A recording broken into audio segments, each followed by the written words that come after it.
Assalamualaikum warahmatullahi wabarakatuh dan salam sejahtera kepada semua pelajar dan pendengar. Kali ini kita akan bincangkan pula mengenai topik baru iaitu kebarangkalian ataupun probability.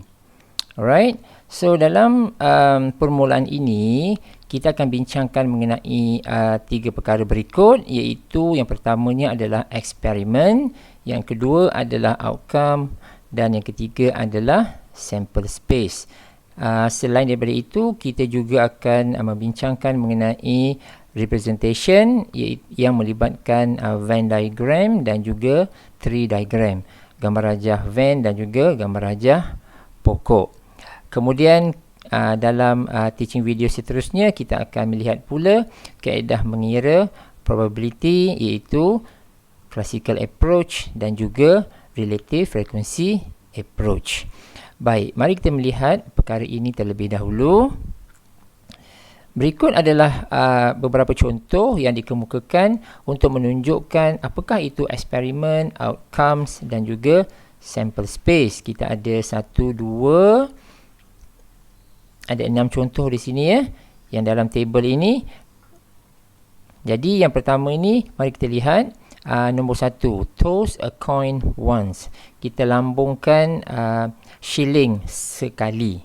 Okey, jadi apabila kita lambungkan sekeping shilling, jadi kebarangkalian untuk dia punya outcome-nya adalah sama ada kita dapat head ataupun tail, ditandai dengan H ataupun T ya. HT adalah dia punya outcome, di mana sample space-nya kebiasaannya ditandakan dengan curly bracket ini ya. So dia mempunyai kedua-dua H dan T daripada outcome ini. Macam ini, okey. Contoh yang kedua, roll a die once. Kita lambungkan sebiji dadu sekali. Jadi kita tahu dadu kan? Dadu tu ada 6 permukaan. Jadi dan ditandai dengan 1, 2, 3, 4, 5, 6. Jadi berikut ini adalah dia punya outcomes dia. Ada 6 lah ya. So maksud dia kalau kita lihat outcome ini, contoh nombor 1 ini, kalau kita toss a coin once, the total outcome adalah berapa? Ada 2 kan?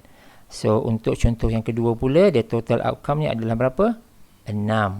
Ini adalah bilangan outcome dia lah dalam satu-satu case ini.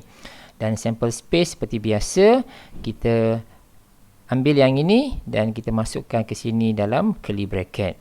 So yang sample space ini mudahlah ya. Okey, kita lihat kepada nombor 3. Yang ini apa dia? Ini adalah toss a coin twice, 2 kali. So jadi bila kita lambung 2 kali, maka outcome dia adalah seperti berikut: HH, HT, TH dan TT. Nanti saya akan terangkan bagaimana kita boleh memperoleh semua outcome ini. Dia lebih mudah diterangkan jika kita melihat Venn diagram. Tree diagram. Okay, so from the tree diagram kita akan dapat outcome ini dengan lebih jelas. Jadi kita perhatikan, jika kita bandingkan dalam contoh nombor 1, lihat semula. Yang ini toss a coin once. So bilangan outcome dia berapa? Ada 2, betul? Selepas itu, untuk yang contoh nombor 3, bilangan outcome dia ada berapa? Ada 4, kan? So maknanya untuk kita mengetahui berapakah bilangan outcome bagi satu-satu eksperimen, selain daripada dia yang paling mudah adalah dengan menggunakan tree diagram, ataupun nanti saya akan jelaskan bagaimana kita nak menentukan bilangan outcome ini dengan menggunakan counting rule. Okay, counting rule. Okay, ini adalah outcome dan sample space seperti biasa. Kita ada curly bracket, so the whole bunch of this kita masukkan ke dalam sini. Ini adalah contoh nombor 3 dan kamu boleh lihatlah ya, contoh nombor 4, contoh nombor 5 dan juga contoh nombor 6. So ini adalah eksperimen contohnya, dan berikut adalah outcomes kepada eksperimen tersebut, dan ini adalah sample space. Baik, seperti yang saya sebut sebelum ini, kita akan melihat setiap eksperimen itu, sample space itu dalam bentuk gambar rajah van dan juga gambar rajah pokok. Ada dua kes kat sini ya. Baik, untuk kita menerangkan contoh ini dengan lebih mudah, kita akan mempertimbangkan kes berikut. Yang ini. The experiment of tossing a coin twice. So, kita akan baling shilling 2 kali.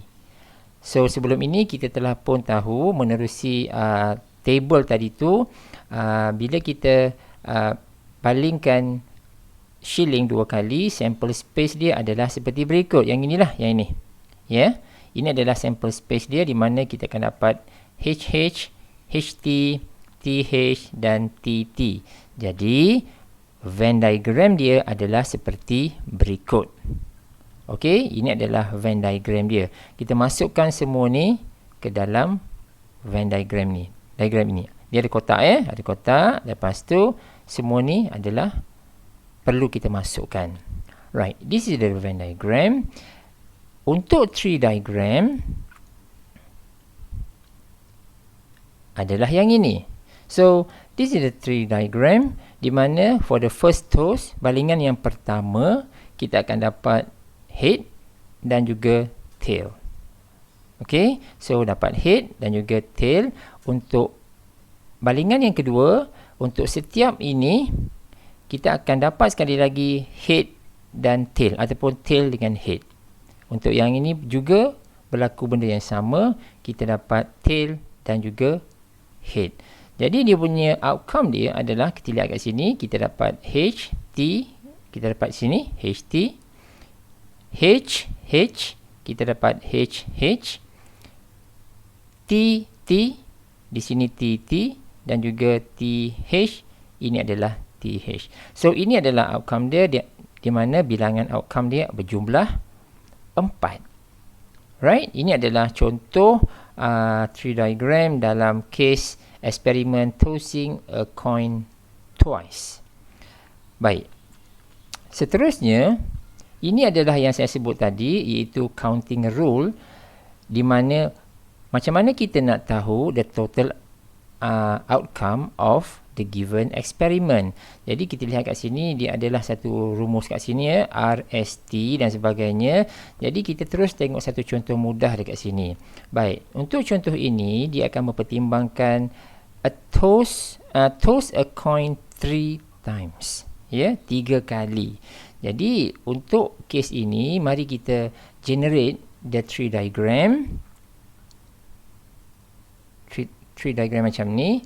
So, ini adalah kes dia ya. Eksperimen dia adalah toss a coin 3 times. Jadi, ini adalah bilangan outcome dia. Jadi, kita nak melihat macam mana kita dapat 8 outcome ini. Dan berikut adalah dia punya sample space dia. Baik, jika kita sketching dia punya tree diagram, kita akan dapat macam ini. For the first toss, kita dapat HT macam ni.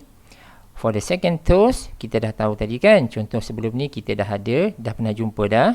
Kita dapat yang macam ni. And for the third toss, kita dapat macam ini. So, setiap ini kita akan pecahkan dua lagi, pecahkan dua lagi dan pecahkan dua lagi. Okay, now, macam mana kita nak dapat bilangan outcome ini, bilangan dia ya, bilangan dia adalah kita lihat pada punca dia. So, now it begins from here, betul tak?